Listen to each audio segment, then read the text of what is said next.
सुमित जी, क्या ईरान जंग में ट्रंप का एजेंडा फेल हो चुका है? क्योंकि ईरान में विद्रोह का प्लान नाकाम हो गया, कारगिल द्वीप पर कब्जे की कोशिश नाकाम, ईरान में रिजीम चेंज का अभियान नाकाम, न्यूक्लियर प्रोग्राम पर नकेल कसना नाकाम, ईरान की मिसाइलों पर लगाम लगाना नाकाम और ईरान की सेना को खत्म करना भी नाकाम। यहां तक कि ईरान के तेल पर कंट्रोल करने का प्लान भी नाकाम हो गया।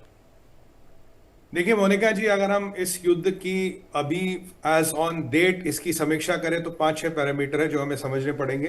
पहली बात तो मैं आपको बड़े आधिकारिक रूप से कहता हूं और बड़ा सोच समझ के कह रहा हूं, ये युद्ध खत्म नहीं हुआ। इसे कहते हैं काम बिफोर द टेम्पेस्ट, तूफान से पहले का सन्नाटा। ये युद्ध खत्म नहीं हो सकता, ये युद्ध अंत तक जाएगा। जब लास्ट टाइम इजराइल और ईरान का सीज फायर हुआ था तब मैंने आपके चैनल पे कहा था, मैंने कहा था अगर जल्दी युद्ध शुरू होगा तो छोटा होगा, कुछ महीनों बाद होगा तो बड़ा होगा। और अब देखिए बड़ा युद्ध शुरू हुआ और बड़ा युद्ध चलता रहा। ठीक उसी तरह से ये जो अभी युद्ध है ये कोई थमने वाली बात नहीं है। ये एक आप मान लीजिए टी ब्रेक मिला है बीच में कि भाई थोड़ा चाय पानी पी लो फिर आ जाना वापस। कारण क्या, देखिए मैं आपको बताता हूं। सबसे पहली बात, ट्रंप का कोई भी एजेंडा, जो 5 बड़े एजेंडा थे उनमें से आपके 3 बड़े एजेंडा अब भी रहते हैं। पहला, आपका यूरेनियम का पता नहीं है, यूरेनियम आपने निकाला नहीं है, रिजीम चेंज नहीं हुआ, आपने ईरान के तेल पे कंट्रोल नहीं किया। ये 3 एजेंडा जो बिल्कुल जरूरी है आपको निश्चित जीत अपनी बताने के लिए, वो आपके रहते हैं।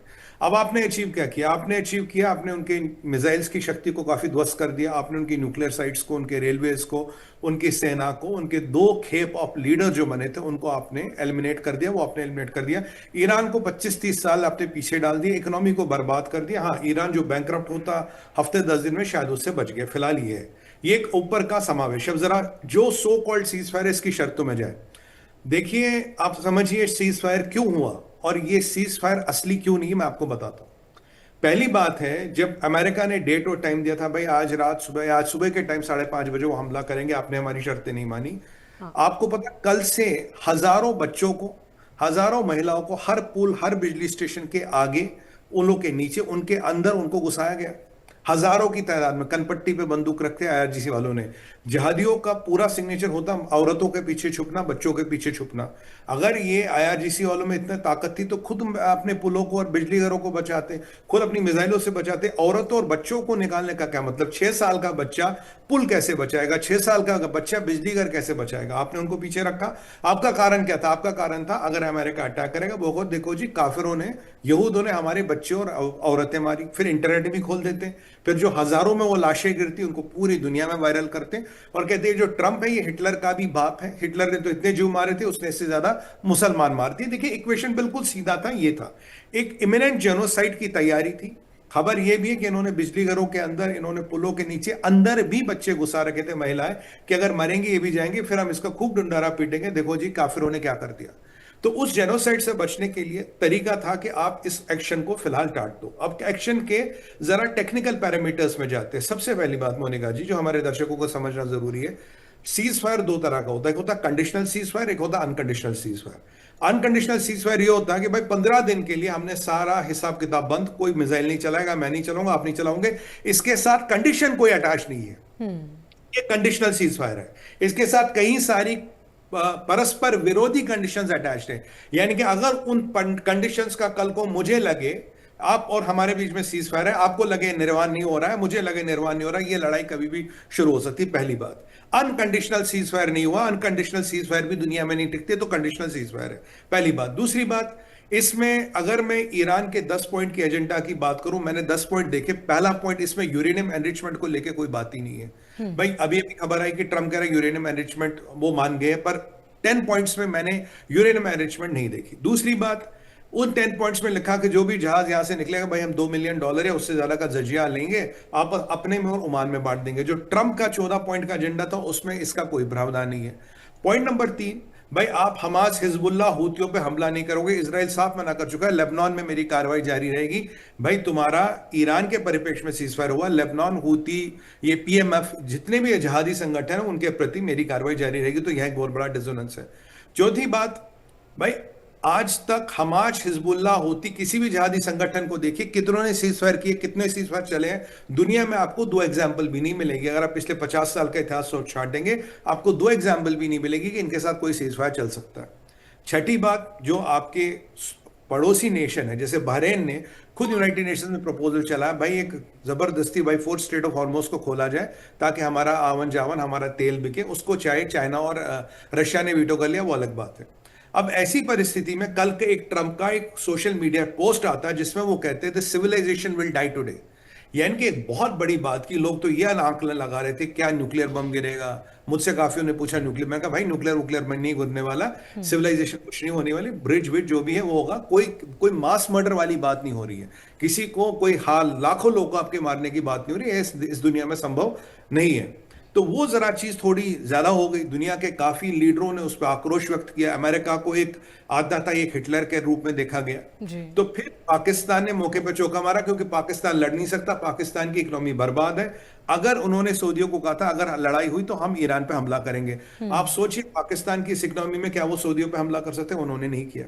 अब आते हैं ट्रंप के एजेंडा पे, ट्रंप के 14 पॉइंट को एजेंडा को देखिए और ईरान के 10 पॉइंट को देखिए, आप मुझे बताइए कौन से 3 कौन से 2 पॉइंट मिलते हैं, कोई 3 कोई 2 पॉइंट नहीं मिलते। ये लाहौर कह रहे हैं लंदन की बातें कर रहा, तो जो इस 10 पॉइंट के एजेंडा पे बातचीत होगी आगे बात चलेगी, तो ये तो आप कॉन्सेप्चुअली मना कर रहे हैं ना भाई। आपने लाहौर की टिकट खरीदी, मैं आपको लंदन की फ्लाइट का रास्ता बता रहा हूं, वो तो कॉन्सेप्चुअली गलत है ना। आप लाहौर तो पहुंचोगे नहीं, लंदन पहुंचोगे, लंदन की फ्लाइट वाला आपको बैठने देगा क्योंकि आपके पास लाहौर की टिकट है। अगर उन दोनों में 5-7 पॉइंट 3.7 पॉइंट का समावेश होता, हम कहते जी आपने मान लिया। और एक और बात, अगर इस ईरान को सीज फायर ही करना था तो इतना विनाश करवा के क्यों कराया? आपके ऊपर hundreds of billions of dollars का लॉस है, आपके इतने लीडर इतने कमांडर मारे गए, आप 30 साल पीछे चले गए। भाई सीज फायर करना ही था, पहले दूसरे दिन ही कर लेते हैं, युद्ध शुरू होने से पहले कर लेते, कहते हैं हमारे मक्के की बातें मानने को तैयार है। अब आपको सीज फायर करके क्या मिला? क्योंकि अमेरिका अपनी जमीन पे तो लड़ता नहीं, आपकी जमीन पे लड़ाई उसने, आपकी वाट लगी, आसपास के मिडिल ईस्ट की सारी कंट्रीज की वाट लगी, नुकसान उनका वो आपका थोड़ी हुआ। जैसे कल हम सऊदी के इंडस्ट्रियल एस्टेट की बात कर रहे थे, जो हिट हुआ जिससे 10 से 12% लगभग सऊदी का जीडीपी कंट्रोल होता है। और अगर मैं अभी आईआरजीसी की बात करूं, करीब 28 मिनट पहले इस शो से आईआरजीसी ने धमकी दी है, कह रहा है कि अब हमारे पास कोई रिस्ट्रेंट नहीं है, जहां भी अमेरिका का बेस है, जो भी अमेरिका हितैषी है, हम उस पर हमला करेंगे। तो अगर अमेरिका की बेस और अमेरिका के हितैषी, अमेरिका के अलाइज पे अटैक करना है तो सीज फायर किस बात का भाई? जजिया किस बात का? ये किसने बोल दिया कि हम आपस में जजिया बांट देंगे, हम और ओमान? भाई straight of Hormuz international water पे कल चाइना जजिया लगा देगा, कल हम इंडियन ओशन पे टैक्स लगा देंगे, ऐसे थोड़ी ना सिस्टम चलता है। और ट्रंप की सबसे अजीब बात कि भाई अब यू रिबिल्ड ईरान, आप रिबिल्ड रहे, हम आपकी पूरी मदद करेंगे, हम आपको देख रहे हैं। पर जो मेन बात है, जो डिस्कशन की बात थी, वो किससे हुई? और मैं आपको बताऊं, डिस्कशन हो रहा था पाकिस्तानियों के साथ नहीं।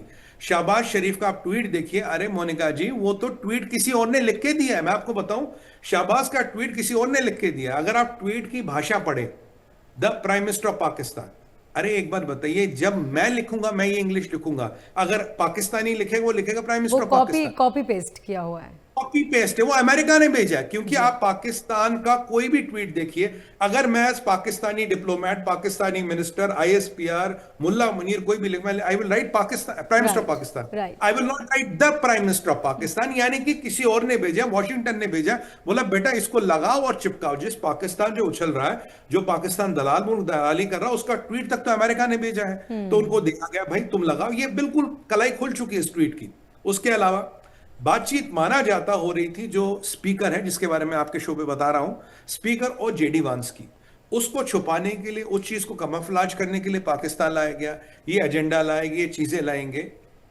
अगर आप इन सब चीजों को जोड़ के देखें, अगराची कह रहा है आप स्ट्रेट ऑफ हॉर्मोज से तब निकल सकते हो जब आप हमारी नेवी से समन्वय बिठाओगे, और टेक्निकल कारण भी बता रहा है, टेक्निकल कारण भी और जोड़ रहा है, यानी कि कैविएट डाल रहा है कि कोई गारंटी नहीं है। ट्रंप कह रहा है कि अनकंडीशनली इमीडिएटली आप स्ट्रेट ऑफ हॉर्मोज खोल दोगे। अभी जो मैंने देखा है, अभी कोई रिपोर्ट नहीं है स्ट्रेट ऑफ हॉर्मोज खुली या नहीं खुली। इस सीज फायर के बाद भी इजराइल पे मिसाइलें आई, ड्रोन आई, आसपास के मुल्कों पे आई, पर हाँ उसमें बेनिफिट ऑफ डाउट दे सकते हैं कि कभी भी सीज फायर होता मोनिका जी, कुछ घंटे लगते चीजों को संभलने में, ठंडा होने में, वो बेनिफिट ऑफ डाउट में वो जा सकती है। पर क्या स्ट्रेट ऑफ हॉर्मोज खुल गया? क्या स्ट्रेट ऑफ हॉर्मोज पे फ्री फ्लो ऑफ ट्रैफिक है? क्या स्ट्रेट ऑफ हॉर्मोज पे बिना ईरान की इजाजत के आप निकल सकते हो? क्या स्ट्रेट ऑफ हॉर्मोज पे बिना उन्हें जजिया दिए आप निकल सकते हो? नहीं निकल सकते। क्या स्ट्रेट ऑफ हॉर्मोज सेफ है? बिल्कुल सेफ नहीं है। और ये जो सेंटकॉम ने बताया था, हमने पूरी तैयारी की थी, ईरान में कहां कहां कितने बम कहां गिराने, वो तैयारी पूरी है। तो ये जो मेन कारण था, जो इन्होंने एक खतरनाक खेल खेला, जहादियों वाला खेल खेला, औरतें और बच्चे सड़कों पे डाल दिए, रेलवे स्टेशनों पे डाल दिए, पुलों पे डाल दिए और बिजली घरों के पास डाल दिए। बोला जी ह्यूमन चेन। ह्यूमन चेन क्या? किस कंट्री में सिविलियन आते हैं बिजली घर को बचाने? किस कंट्री में सिविलियन आते हैं रेलवे पुल को बचाने? मुझे बताइए, 6 साल का बच्चा कौन सा बिजली घर, कौन सा रेलवे का पुल, कौन सा स्ट्रेटेजिक इंफ्रास्ट्रक्चर बचाएगा? उसके वो तो आर्मी का काम है, वो तो सेना का काम है। तो सेना छुप गई बंकर में, बच्चों को लगा दिया आगे, और फिर अगर होता स्ट्राइक, या अल्लाह मुसलमान मार दिए, फिर यही होना था। तो जब ये सारे समावेश होते हैं, तो आपको जब जहां संवेदनाएं हो, जहां धार्मिक संवेदनाएं हो, वहां आपको बड़ा सोच समझ के कदम उठाना पड़ता है। और अगराची की लेटर में आप देखिए, आपको वहां मुज्तबा खमेनी का नाम दिखा। ऐसी क्या बात है कि अगराची की लेटर में मुज्तबा खमेनी का नाम नहीं है? भाई सुप्रीम लीडर तो वो है ना, आपको लिखना चाहिए था ऑर्डर ऑफ मुज्तबा खमेनी। वो कहा है मुज्तबा खमेनी? तो आप कह रहे हो भाई सुप्रीम काउंसिल कह रहा। सुप्रीम काउंसिल कौन? सुप्रीम लीडर कौन? सुप्रीम काउंसिल में तो दो ही लोग बचे, एक बंदा बचा है भाई, आरिफ ही निपट गया। वो सुप्रीम कोर्ट का जज, वो जो हाई सुप्रीम कोर्ट का जज है, पता नहीं है गया। सुप्रीम लीडर तो है ही नहीं आपका। अगर सुप्रीम लीडर है तो सुप्रीम काउंसिल की जरूरत क्या है? सुनिएगा, अगर सुप्रीम लीडर जिंदा है तो सुप्रीम काउंसिल की जरूरत क्या है? भाई फिर तो सुप्रीम लीडर के अनुसार होगा ना, आदेश से होगा। तो इतने विनाश के बाद, इतने नाश के बाद, इतने नुकसान के बाद ये एक आदमी कदम रोकता है। मैंने कहा ना, एक टी ब्रेक है, एक चीजों को रोका गया है कि यार फिलहाल मसला आउट ऑफ कंट्रोल हो रहा है, इसको थोड़ा थामो, देखते हैं आगे क्या करते हैं। अगर इसको मैं, क्योंकि बिल्कुल आपकी एक बात सही है, अमेरिका का एजेंडा जब तक रिजीम चेंज नहीं होता, जब तक आपके तेल पे कंट्रोल नहीं होता, जब तक आपको यूरेनियम नहीं मिलता, इन 3 चीजों के बिना आपका एजेंडा पूरा नहीं। और ये 5-7 चीजें मैं शुरू से कहता रहा हूं, 2-2.5 चीजें तो उन्होंने अचीव कर ली, बट अभी भी यूरेनियम का, रिजीम चेन और ईरान के तेल का कंट्रोल बाकी है। स्ट्रेट ऑफ हॉर्मुज़, सच बताइए मोनिका जी, उनकी इतना बड़ा मसला नहीं है। It is not their problem. कहते ठीक है, खोलना खोल लो, नहीं खोलना मत खोल लो। बट ट्रंप के फ्लवरी ट्वीट, ट्रंप की मीठी भाषा, ट्रंप का ये बोलना, और यही ट्रंप एक दिन पहले कह रहा था मैंने हजारों लाखों बंदूकें वहां भेजी है, कुछ दिनों में एक्टिवेट हो जाएगा, रिजीम का काम हो जाएगा। मेरा ये मानना है, आप कोई भी बड़ा युद्ध देख लीजिए, आप वर्ल्ड वॉर को स्टडी कर लीजिए, आप कोरियन वॉर को स्टडी कर लीजिए, आप इराक को स्टडी कर लीजिए मोनिका जी, हमेशा इसमें फेजेस आते हैं। ये कभी स्ट्रेट लाइन नहीं होती है, ऐसे ऐसे चलती है, कभी ऊपर कभी नीचे। कहते हैं ना, यू हैव टू, अगर एक युद्ध जीतना है, to win a war you might have to lose a battle. अगर आपको युद्ध जीतना है तो एक छोटी मोटी लड़ाई आप हार भी सकते हो, क्योंकि आपका फोकस युद्ध पे होता है। कभी डक करना, जैसे क्रिकेट में बाउंसर आता है तो कभी छक्का मारा जाता है, कभी झुका जाता है, भाई बाउंसर को निकलने दो। तो ये वो वाली परिस्थिति है। अभी जब ये चीजें साइन हो जाए, जब चीजें क्रियान्वित हो जाए, और यही ट्रंप ने कहा था, किसी भी कंट्री के साथ एग्रीमेंट मतलब ही नहीं होता, 600 साल का एग्रीमेंट भी कोई मायने नहीं, कल को वो तोड़ देंगे, हम क्या करेंगे? तो काफी चीजें अंडर करंट में। और एक चीज हम भूल रहे हैं, इसके बाद जो कल रात को ऑयल का बैरल 115 रुपए डॉलर पहुंच गया था, आज 85-86 पे मैंने सुबह देखा था आ गया।